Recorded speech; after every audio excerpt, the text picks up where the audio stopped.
सध्या विधानभवन परिसरामध्ये काँग्रेस नेते सतेज पाटील बोलतायत, थेट जाऊया. आज कृषी दिनानिमित्तानं शेतकऱ्यांना रस्त्यावर या ठिकाणी उतरावं लागतंय. कृषी दिन एका बाजूला आपण साजरा करतोय, शेतकऱ्यांच्या हिताचे निर्णय घेण्याची भूमिका आजच्या दिवशी या ठिकाणी असते आणि त्याच दिवशी या महाराष्ट्राच्या इतिहासामध्ये दुर्दैवानं आज शेतकऱ्यांना आपली जमीन वाचवायसाठी, आपली शेती वाचवायसाठी रस्त्यावर यायला लागतं. याच्यासारखं दुर्दैव कुठलं नाही आणि म्हणून गरज नसलेला शक्तीपीठ महामार्ग शासनानं रद्द करावा अशी आमची मागणी आहे. वारंवार आम्ही सांगतोय की या रस्त्याची गरज नाही आहे. आता तर कॅबिनेट नोटची माहिती सगळ्या महाराष्ट्राच्या जनतेपुढं त्या ठिकाणी आलेलं आहे आणि म्हणून पुन्हा एकदा सरकारला आमची विनंती आहे की हा महामार्ग रद्द करावा. आजचं आंदोलन शांततेनं होऊ द्यावं, कारण की शेतकऱ्याच्या भावना आहेत. नोटीस देऊन तुम्ही काय करणार आहात? एक दिवसाची नोटीस द्याल, परंतु कायमस्वरूपी जे आमच्या जमिनी तुम्ही काढून घेणार आहात त्याच्याबद्दल या ठिकाणी तुम्ही काय बोलणार आहात का नाही? आणि म्हणून आजचं आंदोलन हे 12 जिल्ह्यामध्ये हजारो शेतकरी आज रस्त्यावर आपल्याला 11 वाजता उतरलेले दिसतील.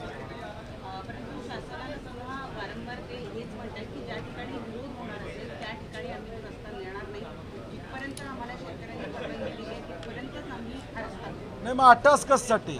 ज्यावेळी तुम्ही कनेक्टिव्हिटीचा विषय करता, नागपूर टू गोवा अशा पद्धतीची कनेक्टिव्हिटी तुम्ही सांगता, शक्तीपीठांची कनेक्टिव्हिटी सांगता, मग टप्प्याटप्प्यानं रस्ते करण्याला अर्थ काय असणार आहे? याचा अर्थ की जिथं विरोध तोडून काढता येतोय, मोडून काढता येतोय, तिथं रस्ता करायचा आणि हळूहळू तो पुढचा विरोध मोडून काढायचा, हे एक षडयंत्र आहे आणि म्हणून 12 जिल्ह्यातल्या लोकांचा विरोध आहे.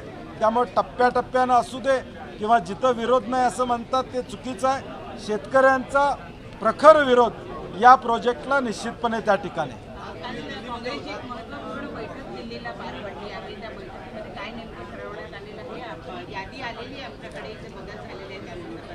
परंतु मुंबई महानगरपालिका किंवा राज्याची एकूण काँग्रेसची जी परिस्थिती आहे या संदर्भामध्ये काय महत्त्वपूर्ण निर्णय घेतले गेले? त्याला जोडून कुठेतरी स्वबळाचा नारा दिला जातोय, कारण राज ठाकरेंच्या संदर्भात जर का भूमिका पाहिजे जनतेलाची तर ते म्हणतात की आमचा कुठेतरी विरोध आहे राज ठाकरेंच्या उत्तर भारतीय आणि दक्षिण भारतीयच्या समीकरणात. नाही, महाविकास आघाडी म्हणून या निवडणुकीला सामोरं जावं ही काँग्रेस पक्षाची निश्चितपणे भूमिका आहे. जिथं शक्य होईल तिथं आघाडी केली पाहिजे. तो स्थानिक पातळीवर निर्णय वरिष्ठांनी त्या ठिकाणी मागच्या वेळी देखील सांगितले आणि म्हणून आम्ही वरिष्ठांना विनंती केली आहे की एक 3 लोकांची कमिटी करून महाविकास आघाडीच्या संदर्भातली चर्चा ही दोन्ही पक्षांच्या बरोबर करावी आणि मग त्या चर्चेदरम्यान जे मुद्दे येतील त्या मुद्द्यांचं निरसन त्या ठिकाणी होईल.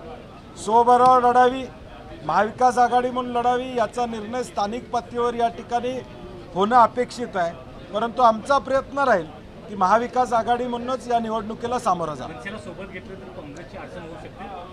आज त्याच्यावर चर्चा नाही, कारण की पहिलं नॅचरल अलायन्स जो आमचा महाविकास आघाडीचा आहे, उद्धव ठाकरे साहेबांच्या बरोबर आदरणीय जयंत पाटील साहेब राष्ट्रवादी बरोबर त्या ठिकाणी पहिलं आम्ही 3 लोक तरी पहिलं बसलो पाहिजे आणि ते बसल्यानंतर मग कुणाला बरोबर घ्यायचं, कोण कुणाचे प्रस्ताव काय यावर विस्तारानं भविष्यकाळात चर्चा होईल.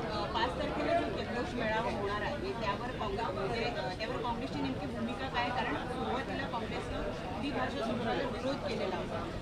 उद्धव ठाकरे आणि राज ठाकरे तर एकत्रित जल्लोष मेळावा करतातच, परंतु त्याला शरद पवार सुद्धा उपस्थित राहणार आहे अशी माहिती मिळते आहे. काँग्रेस या जल्लोष मेळाव्यात सहभागी मी याबाबत अधिकृतरित्या प्रदेशाध्यक्ष त्याबद्दल भूमिका जाहीर करतील. मी जाहीर करणं संयुक्तिक नाही, परंतु शेवटी हा मुद्दा महाराष्ट्राच्या हिताचा होता, मराठी माणसाच्या हिताचा होता.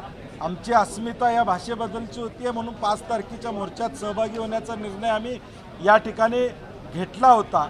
आज या निर्णय सरकारनं मागं घेतला आहे, परंतु कमिटीचा हर्डल त्या ठिकाणी ठेवलेला आणि म्हणून या संदर्भातली भूमिका प्रदेशाध्यक्ष जाहीर करतात. थँक्यू.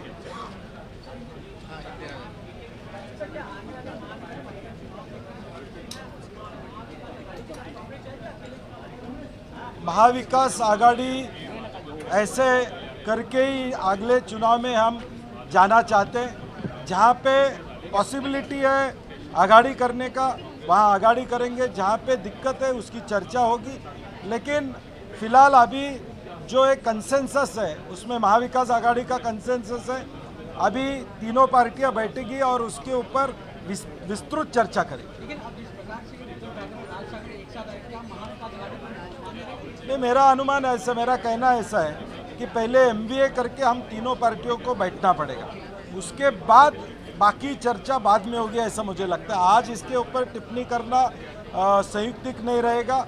मुझे लगता है पहले MBA की बैठक होनी चाहिए, उसके बाद ये सारी चीज़ों की चर्चा वहाँ पे होगी। फिर एक वीडियो सामने आया है, मेरा रोड का है, जहाँ पे मनसे के कार्यकर्ता एक व्यापारी को पीटे क्योंकि उसको नहीं, मैंने देखा नहीं, तो उसके टिप्पणी करना संयुक्त नहीं। Thank you. विद्यार्थ्यांसंदर्भात एक गोष्ट आहे. खरं तर पर्यायी मार्ग असताना शक्तीपीठसाठी कोट्यवधी खर्च होत आहेत. मात्र राज्यामध्ये देशातल्या गावखेड्यांमध्ये जे विद्यार्थी आहेत त्यांना नदी नाले क्रॉस करून, घोडे क्रॉस करून शाळेत जावं लागतंय. साखर नसल्यामुळे झाडाच्या फांद्यांवरनं क्रॉस करताना पाहायला मिळतं. असे अनेक फोटो समोर येतात. मात्र सरकार जे आहे ते कुठेतरी कोट्यवधी खर्च करून शक्तीपीठसाठी नाही, आम्ही आमचं म्हणणं सरकारला तेच आहे की प्रायोरिटी तुमची काय आहे. आज मुंबईमध्ये लोकल ट्रेन्समधून रेल्वे क्रॉसिंग करताना दररोज 5-6 जणांचा मृत्यू होतो आहे. तिथं हे पैसे खर्च करा. मेट्रो 3मध्ये पाणी येतं, त्याची चर्चा या ठिकाणी करा. शेतकऱ्यांची कर्जमाफी करा. विद्यार्थ्यांना ज्या सुविधा आहेत त्या ठिकाणी द्या. हा अट्टास काय. आणि म्हणून शासनाला आमची विनंती आहे की ज्या पद्धतीनं या हिंदी भाषेच्या JR संदर्भात 2 पावलं शासन मागं आलं, तसं शक्तीपीठ रद्द करून देखील या ठिकाणी एक शेतकऱ्यांच्या दृष्टीनं हिताचा निर्णय घ्यावा अशी आमची अपेक्षा आहे. ABP माझा, उघडा डोळे बघा नीट.